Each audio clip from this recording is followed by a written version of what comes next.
a stunt or an act of desperation? Muammar Gaddafi speaks to the world's media, laughing off calls for him to quit. Meanwhile, forces opposed to Gaddafi plan their own offensive on Tripoli, but are the aging weapons they have up to the job? And mourning the dead, New Zealand marks a week since the earthquake that rocked the city of Christchurch.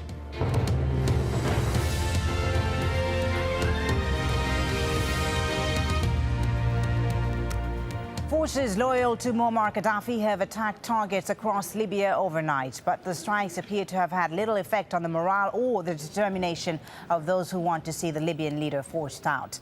A wave of attacks hit Zawiya, Benghazi and AlJazeera. Troops also launched an assault on the Ras Lanouf oil refinery near Gaddafi's hometown of Sirte. And there are also reports of new battles breaking out in Misrata. The opposition has dismissed the attacks as an act of desperation. Gaddafi himself has told reporters that the people of his country love him. Dan Nolan has this report. Panic sets in on a highway near the eastern Libyan town of AlJazeera. Anti-government fighters try to divert traffic after what they say was an aerial attack from Muammar Gaddafi's forces. Jets are bombing us. In every raid they dropped 4 bombs. They attacked AlJazeera from 4 different locations. There's another explosion in the military. Sweatina military. You can see the smoke from there. These pictures were filmed by Associated Press on Monday. Witnesses said the target was an ammunition dump taken over by opposition forces. As they wait with rocket-propelled grenades for a follow-up attack, a former Air Force pilot who's joined the rebel ranks made this plea to control Colonel Gaddafi. Whether it is the European Union or the Arabs or America or even Russia, we ask them to just shut down this man's airspace. We are capable of taking him out by ourselves, but we are only requesting the international community to enforce a no-fly zone. But the man he wants to take out is showing no signs of leaving, spending Monday telling international media that he has Libya's full support. Me, all my people with me, they love me all. But if they do love you... They will die to protect me, my people. If you say they do love you, then why are they capturing Benghazi and they say they're against you there? Why are they in Zawiya? It is a guide, not my people.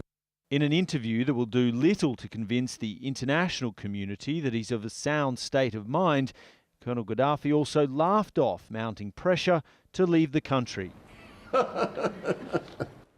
Who would leave his homeland? Why do I leave my homeland? Why do I leave Libya?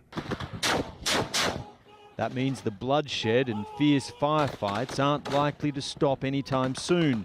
This amateur video was uploaded on social media on Monday and is said to show fresh battles at Misrata Airport, a sprawling airbase that each side now partly controls. AlJazeera cannot independently verify it or another uploaded video said to show the aftermath of battles at the same airport on Sunday. Misrata is 200 kilometres to the east of Tripoli, its strategic value possibly best explained by the huge amount of weapons and ammunition now in the hands of those determined to bring Gaddafi down. Dan Nolan, AlJazeera. Let's get the latest now from eastern Libya and speak to Tony Bertley, who joins us from Benghazi. Tony, reports overnight of fighting there in Benghazi. What's the situation now? Well, I don't think there's any fighting around here, Folly. I think that refers to this attack by planes yesterday in AlJazeera, in one of the places, and we were down there. I have to say, there's a lot of chaos, confusion and speculation in the current situation. We were down there, we were told there was an air attack, we were told that many civilians had been killed, that an arms dump had been hit, and also an oil refinery. We couldn't find any signs of that ourselves. We did hear jets above at one stage, but I think this is a sonic boom, so it's very unclear. We went to the hospital in AlJazeera and there were no casualties there. So, I mean, it's very hard to get a handle on what's happening here. There is a very fluid situation and things are changing. I have to say, on a defensive basis, some of the checkpoints that we've seen are very, the manning was very limited, the arms were very basic. For example, if Gaddafi forces wanted to come through there, there's not much to stop them. So I think at the moment it's a very difficult situation to predict. Because the fear indeed right now is that there will be a pro-Gaddafi counter-offensive on Benghazi and other cities in eastern Libya that are no longer under his control. How are the opposition forces there preparing for that scenario? And is there a plan to take their fight elsewhere, perhaps to Tripoli?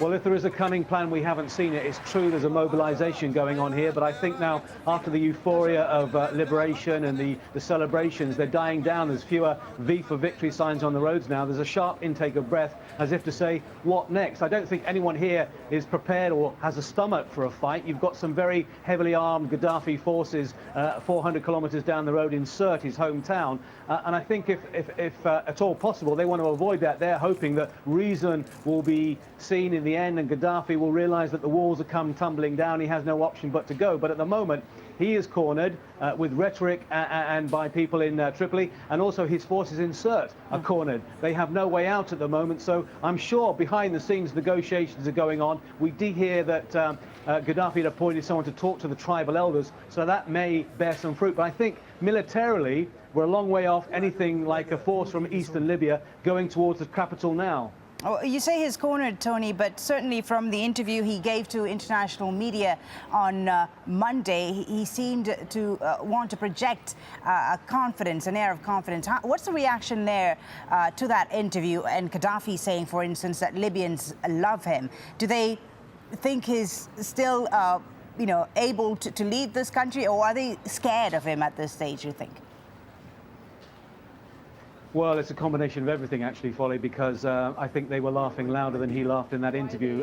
There's no love for him here, only hatred. And the longer you spend here, the more you come to understand what they've been through. I mean, the torture, the disappearances, the imprisonment, the hard life. I mean, you look at this country, it's earning a lot of money from oil, but none of that wealth seems to filter down to the people. We went into a hospital in AlJazeera and we saw very basic conditions, ancient equipment, and the fact that the doctor in the hospital is telling us that people are dying because they don't have better facilities. So people here have no love whatsoever, absolutely no love. I can say that quite categorically. And they put this leader in the same category or even above Saddam Hussein. They say he's a cruel man. He's never done anything for them, and they're very, very glad that he's on the way out.